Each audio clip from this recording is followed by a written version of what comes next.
Welcome to the More to Life podcast. I am your host, Elle Mace. And today I am joined by Natalie Rose. Natalie Rose is a therapist and coach from Toronto in Canada. She specialises in helping women heal their relationship with food and body. Hello, Natalie. How are you?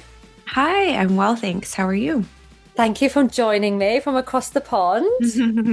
I love it. Every time I get on these podcasts with people and I hear the accent, I'm like, oh, where are you from? It's so cool, like from a range of countries. It's fabulous. Yeah. So I just gave a very brief intro into who you are, but could you just give the listeners a bit more of an understanding on what you do? Definitely. I'm a licensed psychotherapist and also a virtual coach. And I have a background in specializing in eating disorders and body image.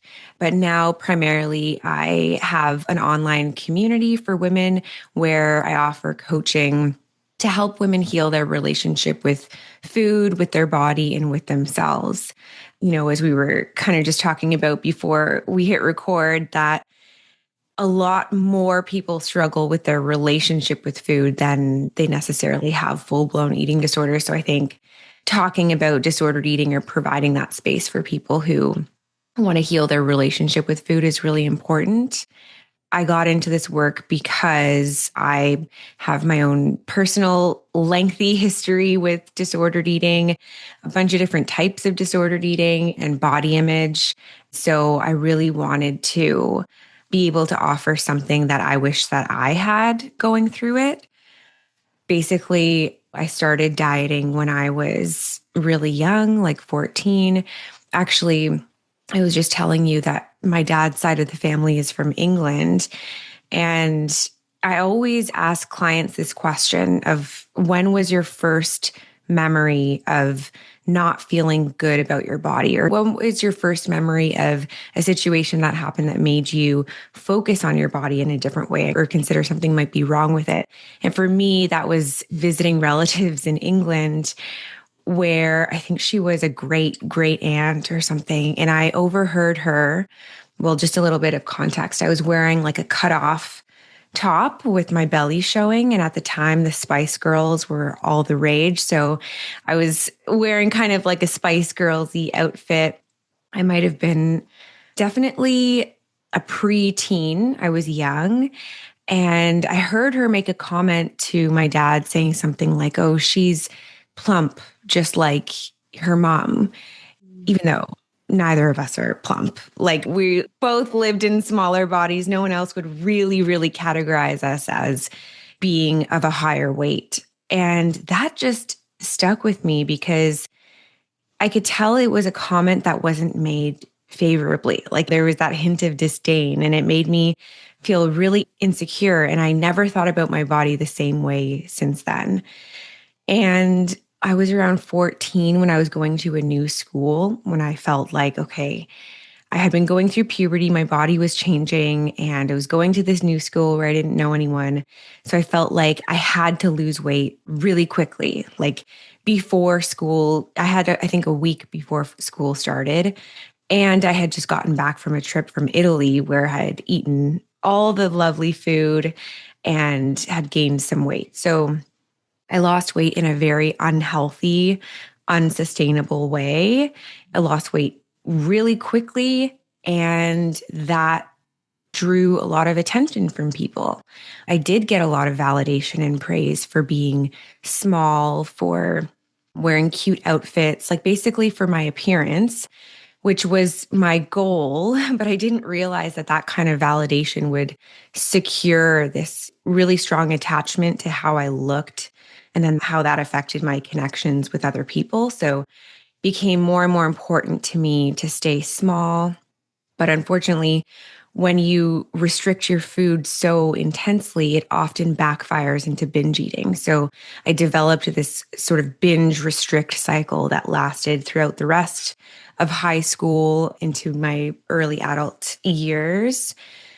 And then when I was in university studying, I started experiencing difficulties with my health. I have a congenital heart disease, so meaning I was born with it, but it just started acting up in university because the mix of alcohol wasn't good for my heart. And so I was having symptoms, learned that I had to stop exercising and stop drinking alcohol. And for me, those two things were important because alcohol helped me socialize and exercise helped me stay thin, which was really important to me, as you can tell. And the binge eating flared up, and I was mostly binge eating, put on it was a significant amount of weight to me because I struggled with my body image so much, Yeah. which led me to isolate even further. And that's even worse for disordered eating. The more alone you are, it fuels the disordered eating. I started getting a little bit of a handle on my binge eating. First of all, I never told anyone any of this because I didn't know that I was struggling with disordered eating. I Yeah. just thought that I had no control, that I was failing at dieting or eating healthy, which I felt the two were synonymous at the time. And I didn't know what was happening with the binge eating. And it was so embarrassing that I couldn't possibly tell anyone. But it started to get better as I started to branch out, and like I was working on a thesis. I was doing cognitive behavioral neuroscience, which I was really interested in. So the more that I focused outside of myself and my body and my food on something I was passionate about, ironically, the binges kind of decreased and I was eating a little bit more balanced as well. But then, sort of like the third leg of my story is that my mom was diagnosed with cancer and she was getting treatment from a holistic nutritionist who believed very much in, I mean, if you've ever been to a naturopath or a holistic nutritionist, they believe a lot of different foods are bad for you. They tell you to cut out some really common foods that are very difficult to cut out. So they put my mom on this restrictive diet. And I was living just solely with her at the time and supporting her through this cancer treatment. So I said, we'll eat this way together. And I didn't realize at the time, but that diet also kind of gave me this false sense of control. Like, if I can control my food, if we can control our food, like she'll be healthy and I'll lose weight and everything will be great. So I started losing weight again through that diet because it was so restrictive. But then that fueled the binge eating again.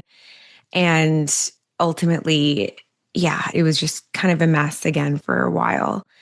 So I think the way that I kind of climbed out of it was starting to, I had surgery for my heart. So I kind of got my health condition under control, started exercising in a way that was for my health, not for weight loss. It just was like a different drive. I find that when you exercise for weight loss, just that purpose, it's not as enjoyable and it's not as sustainable, and it tends to be all or nothing.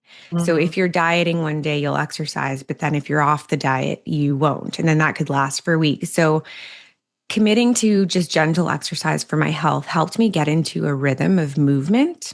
And then I was starting to eat to support that exercise. So I was including more balanced meals, carbohydrates, proteins, fats. I learned a little bit more about nutrition then as well. So those two changes, in addition to sort of grieving the loss of my mom, getting more social with friends, helped my disordered eating kind of balance out for a while. And then I started seeing a therapist for reasons totally separate from food. But by learning how to build a better relationship with my emotions and my self-esteem and my self-worth, that had this indirect impact on my eating patterns as well, where I relied less on needing to look a certain way or to manage my emotions through managing food and my weight. Those things sort of all together had a very strong impact and beneficial impact on my relationship with food and with my body and with myself. And that's kind of where it began. And then, of course, over the years, things improved even more. I feel like this work doesn't just happen overnight, it takes time. But those were sort of some key moments in my story. Yeah, wow. So how long would you say you've been recovered for, or recovering, or how many years? I would say I really, really stopped binge eating in maybe just under 10 years ago, 5 to 10 years ago. But I still was very much influenced by the toxic wellness side of Mm. social media. So after that, there was a period where I was still really, really strict with foods or really thinking that some foods were toxic and inflammatory and bad. So that mindset took just a couple years to unravel. But I really started experiencing food freedom around 5 or 6 years ago, where I was again eating all foods freely in moderation. I mean, a lot of people think that food freedom is just eating whatever you want, whenever you want, however much you want, but it did not feel out of control at all. It felt very much in control, where I could eat all the foods that I used to experience binge eating with and without a binge.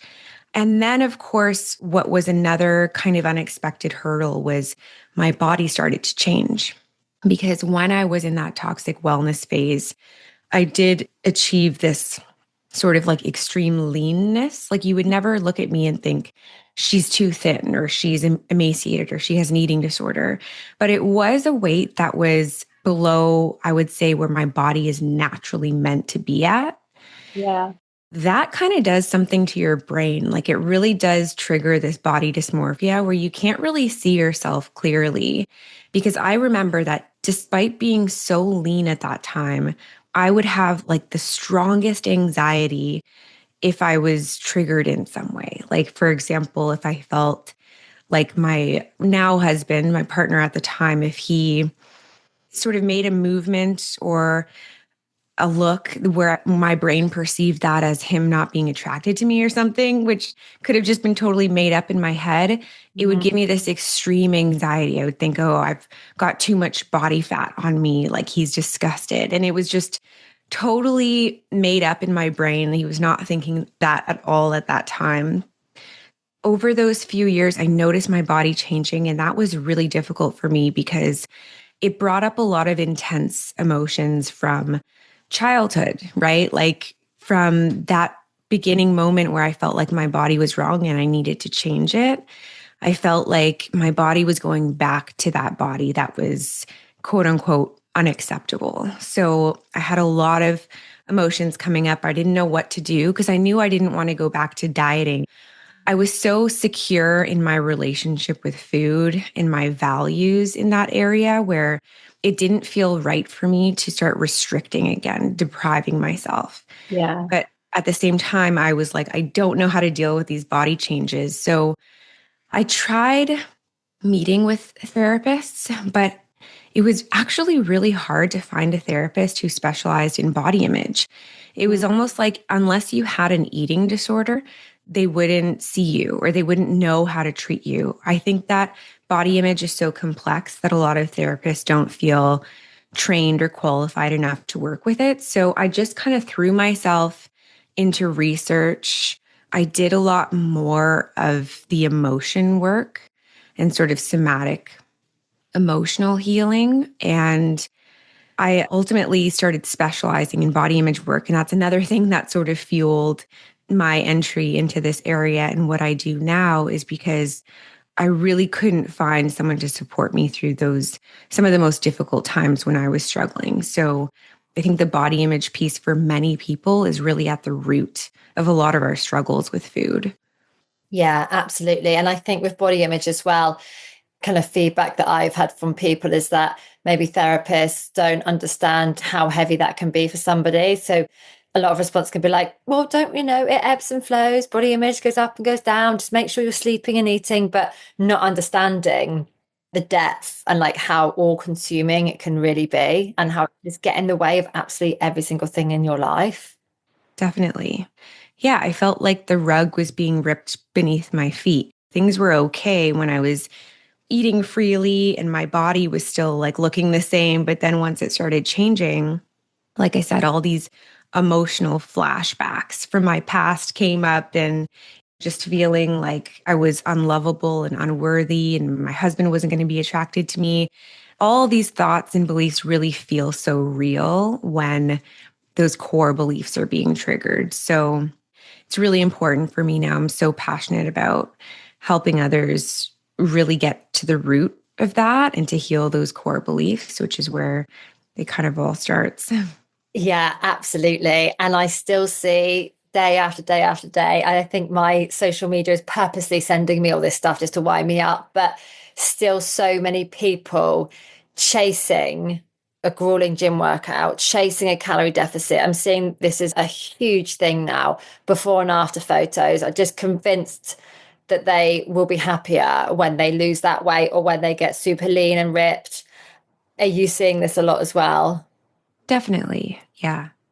Yeah, just chasing what they think will make them happy, but also being guided in that way by these people making a lot of money out of PTing. Oh, for sure. I mean, social media is so, as a therapist and a coach, I mean, I've worked with so many clients, and the clients don't exclude personal trainers. It's like some of these people that we see online that seem to have everything together, have the washboard abs and look so lean and love their what I eat in a days are could be struggling with disordered eating themselves or eating disorders. I mean, like I said, they're not excluded from the people who struggle. And I think that's what can be really challenging about social media is it does paint the picture that once you look that way, your whole life will improve or your whole self-esteem and self-worth will improve. But that's often not the case, especially if you're using harmful methods to sustain that kind of body. How can you truly feel good about yourself if you're starving yourself, if you're denying yourself of your basic needs? It's like it doesn't compute with our brain. And I'm not saying that weight loss can never be healthy or it can never improve someone's body image. But I think especially if you live in a smaller body, and this is more to do with body dysmorphia and trauma from your past, then you're right. The calorie deficit is not going to change how you feel about yourself. Yeah, absolutely. Just to skip back to what you touched on at the start, then. So you had the comment of being plump, which you've connected to the kind of like the start of the disordered eating. Is there anything else that you've identified that also contributed, do you think, to that? Oh, yeah. I mean, it's so complex. There's never just one thing. I would say, so if I look at my parents, my mom always said the best things about me and my body. So when I was feeling insecure or saying, I wish I had skinnier legs like my friend Elizabeth, or I wish I had blonde hair, she would just shower me with love and deny that. But I noticed her hiding from the camera, refusing to open the front door if she didn't have her makeup on, not going anywhere without her makeup on. So subtle behaviors that she showed that sort of revealed her insecurities about her body. I think those kind of sent a message to me saying, well, if she must feel something's wrong with her body, maybe there's something wrong with my body. Another thing is my dad being British. I think, as you know, I don't know if diet culture is worse over there or what's going on, but you guys have it really bad too. And I would get messages from him about kind of like having to earn exercise. Like he was very, very committed to his exercise routine, but he also really loved food. And he would always kind of make this connection where he has to exercise in order to be able to eat food. So that kind of ties exercise with burning calories or weight loss. He would also make comments that I should get into sports so that I don't get fat, basically. Like, so these comments have this fat phobia hidden in them. Well, not necessarily hidden, but like these are the kind of messages that I grew up with. So there's always this kind of like subtle hint of diet culture and fear of weight gain. And then, of course, the media. I mean, I think just everything, all of the people I looked up to were always super thin or very bodies were always perfected. I grew up like in the 90s and diet culture and the media and unrealistic beauty standards and fat phobia. Like it was all very, very loud during that time. Kate Moss, I've heard her nothing tastes as good as skinny feels coming back, even in today's generation with skinny talk and things like that. So, yeah, I think a lot of those things. But the last thing I'll say is that one major thing that people don't recognize is the connection between our emotional world and our body image. One thing about my family is we didn't talk about feelings and emotions openly. So when I was struggling at school, say I felt left out or excluded, I didn't have anywhere to put those emotions because I didn't really know how to talk about them, how to regulate them, and how to deal with them.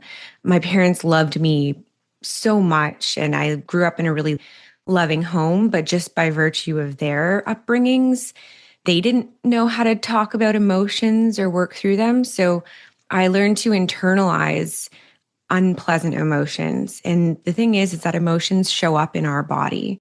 I think that when you suppress your emotions, it also kind of draws this negative attention in towards your body where you feel bad and you don't really know what to do with it. And then controlling your body can become this kind of indirect way of managing your emotions and how you feel.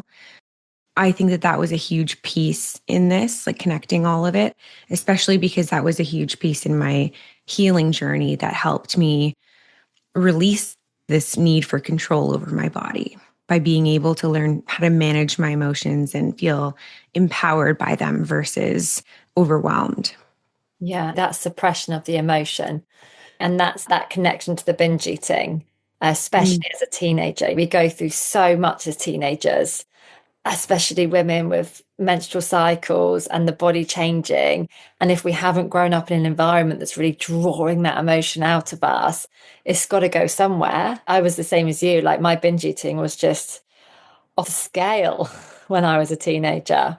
Definitely. I vividly remember if I was feeling really, really sad about the way my boyfriend at the time was making me feel, I wouldn't say to my mom, he's doing this, or I feel upset about this. I would say, Mom, can you take me to McDonald's? And that was kind of my way of expressing to her, I'm sad. I need like a happy meal too. And she didn't perceive it that way.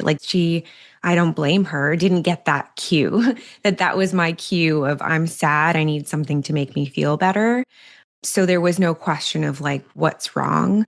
But then also, I mean, I was also very stubborn. So even if they did ask me what was wrong, I probably wouldn't have told them anyways. It's complicated, but yeah, totally. That connection between food and mood can be so strong. Yeah. Did you ever share with your mom and dad what was really going on with you with your disordered eating? No, it's just something that they couldn't understand. Like there would be times where I would literally be sitting on the couch beside my mom. We'd both be watching TV and I would be in a full blown binge, like eating a Costco size bag of chocolate covered almonds. And I don't know what she thought. I don't know. Like, I think she just, I don't know, thought I was hungry or thought that because I was always telling her how much I needed to be on a diet and I needed to lose weight.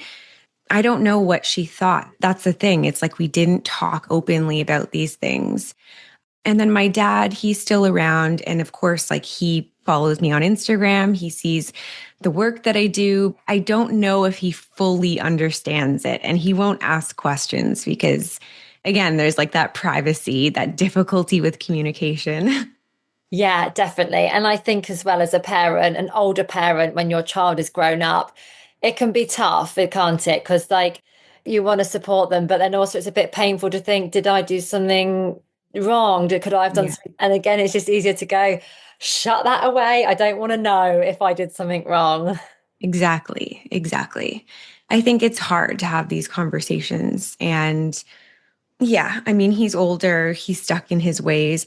I think I do notice that they make less comments around the dinner table. Like, talking about how many calories we just ate or how we need to burn it off now. Like, I think they've kind of gotten the point, because I have spoken up a few times and said, let's just appreciate this meal that we just had, or let's just not talk about that, or we don't need to talk about how much weight we're going to gain on vacation. Like, let's just not. So I think there has been less of that conversation. So I might have made an impact in that way. But when it comes to my personal experience, I don't know if you'll understand.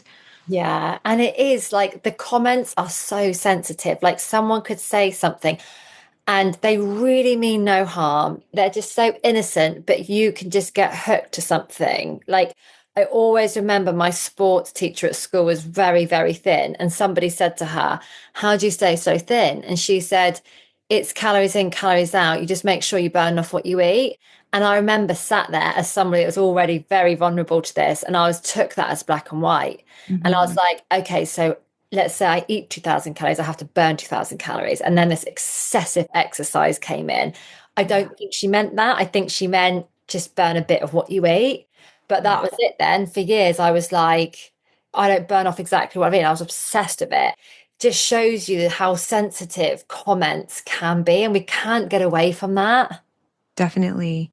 Yeah, I remember before I had any insight into this, I was sitting down for a meal with my dad, and it was a buffet, and I had grabbed like a dinner roll, like a piece of bread on the side. And he made a comment about how, I don't even remember what he said. I remembered vividly what he said for so many years, but now I kind of forget. But it was something like, oh, you're eating the white bread. Oh, that's not good, or something like that. And I literally felt my heart sink into my stomach. Like, it just felt like such a personal judgment, so much shame. So I think the comments really can be so shameful too when they're directed towards you and your choices. And yeah, it's wild the emotional impact that those comments can make. It is so hard though. I'm a mum and I feel like I know this all inside out, and I still find myself saying the odd thing. Like the other day, we were at this cafe, which my daughter was so hungry. The food was just like ridiculous. It was like £8 for this tiny pot of yogurt kind of thing. And we were just there to go to the toilet. She was like, I'm so hungry. I'm so hungry. So I was like, okay, we'll get you the yogurt. And I was like, make sure you eat it all up. But in my head, I'm thinking, £8 for yogurt. Make sure you eat all that. But then she walks away and I'm thinking, oh, bugger. Just like, make sure you eat all of that. And I'm like, oh, she doesn't know it's about the money. And now she's feels stressed to eat this yogurt. And I'm like, it is so hard. It's so hard. Yeah. I can totally feel what you must have been feeling in that moment, because that is really expensive. But then also in the back of your mind, like, oh, should I have said that? But fortunately, like a lot of these things really they don't always have as much impact, especially not on the same way that we were impacted. Like, I'm sure that comment just flew right over her head. But I mean, it's awesome that you're aware of it. Like, that shows that you care, right? And that you want to help her. And I think that's something that our parents just didn't have that knowledge. They weren't equipped with that knowledge. So Yeah. And actually, for anyone listening that is a parent and has already or feels like they may have already done damage, like it doesn't mean that's the end. Like you can reverse it all. I know a lot of people contact me and they say, I'm so stressed. I feel like I'm only learning this and I've messed my kid up kind of thing. But actually, if you communicate with your child and explain that you got it wrong kind of thing, then you can undo it. absolutely. I used to work with teens, and so I'd be working a lot with their parents. And it was the same thing. There's this kind of often this feeling of blame where they feel like it's all their fault. And it's never, never, never, never the parents' fault. I mean, of course, there are things that parents can do to change their behaviors to improve a situation. And there are things that can have impacts, like always. But like you said, there's always room for reparation and for healing. It's never like a permanent damage is done, never. Yeah. So if you could kind of close this with your recovery, I'm sure there was many things that contributed to your recovery, but what would you say was your biggest catalyst for change? The biggest catalyst for change was really working on my relationship with myself. So a lot of this really stemmed from feeling like I needed to be better, like I needed to look a certain way in order to be worthy. I mean, I never kind of felt like that wasn't consciously what was going through my mind when all this was happening. But in hindsight, focusing so much on my food and my body, whether it was trying to eat the healthiest or trying to weigh less or trying to get more toned, like whatever, all of these kinds of excessive focuses on my body were really ways to help my inner self feel worthy, like I had a place, like I had a sense of belonging. Finding those things, meeting those needs in other healthier ways, like by building community or really pursuing my passions versus what I thought other people would want me to be doing. Like me, focusing on me. What do I like? Who am I? And I think that's something that's really scary for people who've been struggling for so long, because that's what I hear from clients. Well, what if I don't know what I like? If I'm not focusing all my time on athletics and working out, who am I without this kind of identity and persona? Because as we talk about with the comments, most people have had these comments given to them throughout their life, whether it's you're so thin or you're so healthy or you're so athletic, or you're always on a diet, you're always losing weight, you're always on a weight loss journey. These things become part of our identity. So we really have to explore, just kind of like put our bodies kind of on the back burner, as hard as that is, and make time to focus on who we are as people, because that is really what is most fulfilling. Yeah. The weight loss, the number on the scale, the taking a picture of yourself that you like, those are sort of fleeting feelings of joy or validation or confidence. But true fulfillment comes from our relationships, from feeling like we're making a difference, from feeling like we belong, like we're making an impact. So really, really just kind of trying to put aside the body image and the struggle and make time for connecting with your true self. I think that's my approach, and that's what I believe in. Yeah, and I completely agree with that. That was very much similar to my journey out of this. So thank you so much. Where can listeners find you? I am on social media at Wake Up and Smell the Rose. And I also have a podcast called Wake Up with Natalie Rose. Oh, I love that. I love your Instagram handle, Wake Up and Smell the Rose. Thank you. Love that. Great. Well, that will all be in the show notes for everyone to follow. It's been an absolute pleasure having you. Thank you so much. Yeah, thank you. If you enjoyed listening to this episode, then please head over to give us a rating. We would really, really appreciate that. And as a return, send us a screenshot of your rating and we will send you a free 45-minute hypnosis for absolute daily motivation. This is a must listen to every day in order to create your best future self.